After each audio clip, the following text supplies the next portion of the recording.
Qala Hudzaifah berkata, "Laisa 'alaika minha ba's." Engkau tidak akan terjejas apa-apa kerananya, wahai Amirul Mukminin, kerana sesungguhnya di antaramu dengan fitnah itu ada pintu yang tertutup. Qala Umar bertanya, adakah pintu itu akan dipecahkan atau akan dibuka? Hudzaifah berkata, bahkan akan dipecahkan. Umar pun berkata, kalau begitu ia tidak akan tertutup lagi sampai bila-bila. Qultu ajal, saya berkata, kata Hudzaifah, memang benar tu. Qulna li Hudzaifah, kami pun, kata anak-anak murid Hudzaifah ni, berkata kepada Hudzaifah, adakah Umar tahu pintu itu?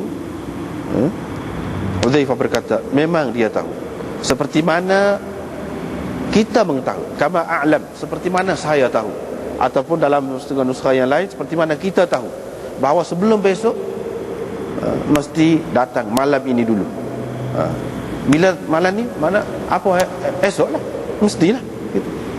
Wadzalika, itu kerana saya telah menceritakan hadis kepadanya yang bukan merupakan teka-teki. Fahibna an nas'alahu manil bab, tetapi kami berasa gerun untuk bertanya beliau tentang siapa pintu tu. Siapa pintu tu? Kami pun suruh Masruq untuk bertanya dia, bertanya Hudzaifah tu. Dia pun berkata, Masruq tanya, manil bab, siapakah pintu itu? Hudzaifah berkata, Umar.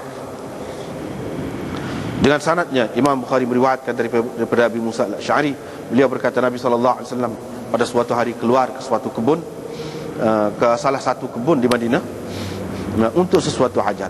Saya pun keluar mengikuti jejaknya. Apabila dia telah masuk ke dalam kebun itu, saya pun duduk di pintunya, dan saya berkata, yakni di dalam hati saya, la akunanna al-yawm bawaban nabi, hari ini pasti aku akan jadi jaga bagi Nabi SAW.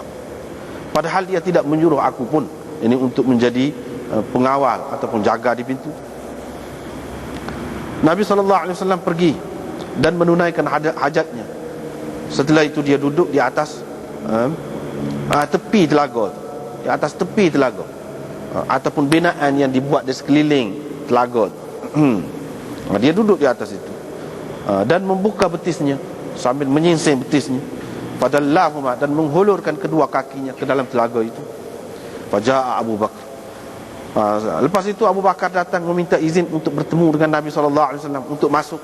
Saya pun berkata, tunggu dulu di situ, kama anta, tunggu dulu di situ, sehingga saya minta izin untuk engkau daripada Rasulullah SAW. Abu Bakar pun berdiri di pintu. Aku pun pergi kepada Nabi SAW. Aku kata, wahai Nabi Allah, Abu Bakar minta izin untuk bertemu denganmu. Nabi SAW berkata, izinkan dia dan berikan berita gembira kepadanya akan mendapat syurga. Abu Bakar pun masuk, lalu duduk di sebelah kanan Nabi SAW. Dia membuka menyingsing betisnya, menyingsing kain dia tu, angkat naik kain dia tu, sehingga nampak betis. Wadallahuma fil bi'r, dan dia juga menghulurkan kedua-dua kakinya ke dalam telaga itu. Setelah itu datang Umar. Saya berkata, tunggu dulu, nanti saya minta izin untukmu daripada Rasulullah SAW. Nabi SAW pun kata, izinkan dia dan berikan berita gembira kepadanya, dia akan mendapat syurga. Dia pun datang dan duduk di sebelah kiri Nabi SAW. Dia pun membuka betisnya, mengangkat kain, menyingsing kainnya, wadallahuma fil bir, dan menghulurkan kedua-dua kakinya ke dalam telaga itu. Famtala al-quf, maka penuhlah binaan di sekeliling telaga itu, jadi penuhlah, diduduki oleh 3 orang. Tidak ada lagi ruang tempat untuk duduk di situ. Kemudian datang Uthman. Saya kata, tunggu dulu, sehingga saya minta izin untukmu, yakni daripada Nabi SAW.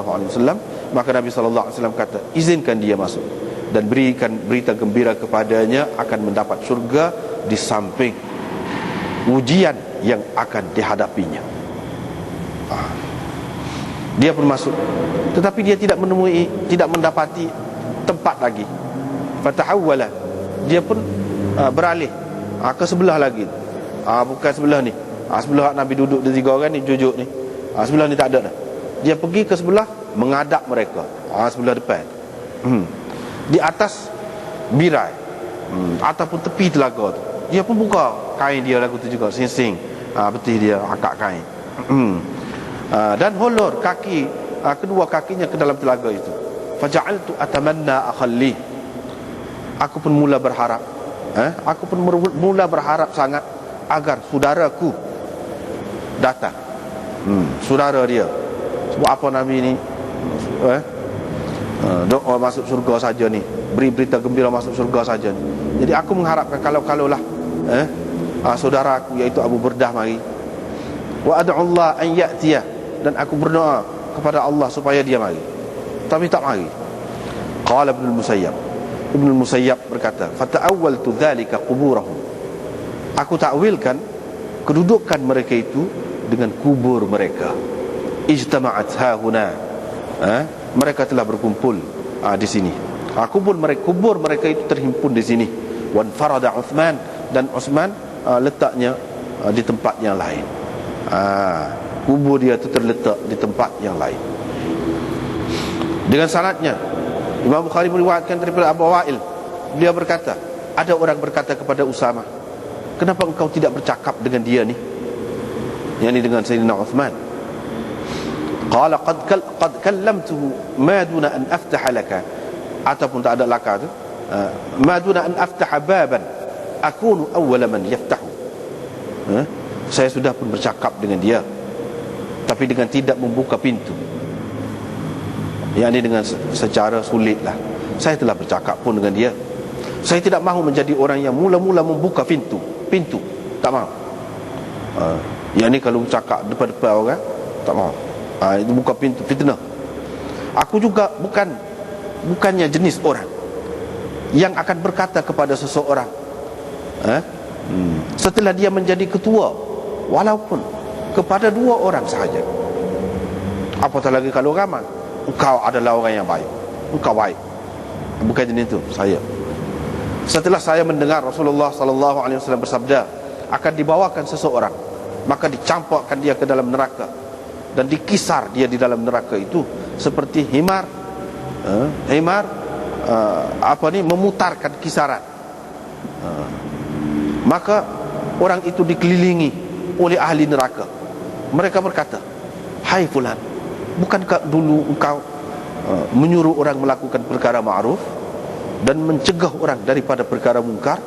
Maka orang itu menjawab, memang aku dulu menyuruh orang melakukan perkara ma'ruf, tetapi aku sendiri tidak melakukannya. Memang aku menegah orang daripada melakukan perkara mungkar, tetapi aku pula melakukannya.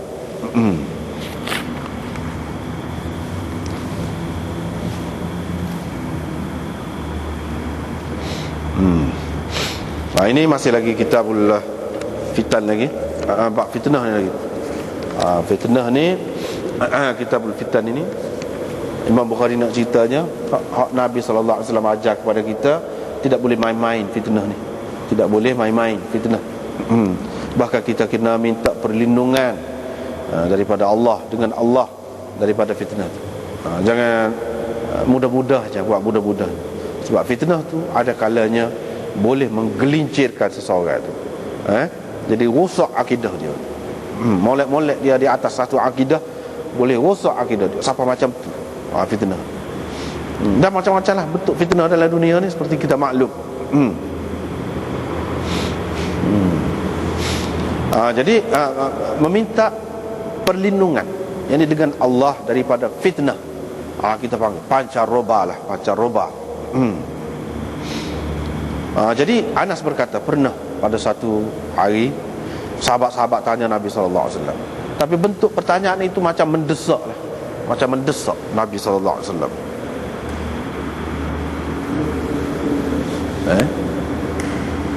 Sebelum ni tak lagi. Oh, baca dah, tak salah. Kat mana? Kat mana? Oh, situ. Man kariha an yukthira sawad al-fitan waz-zulm. Ini bab orang yang tidak suka membanyakkan bilangan orang-orang yang terlibat dalam fitnah dan kezaliman.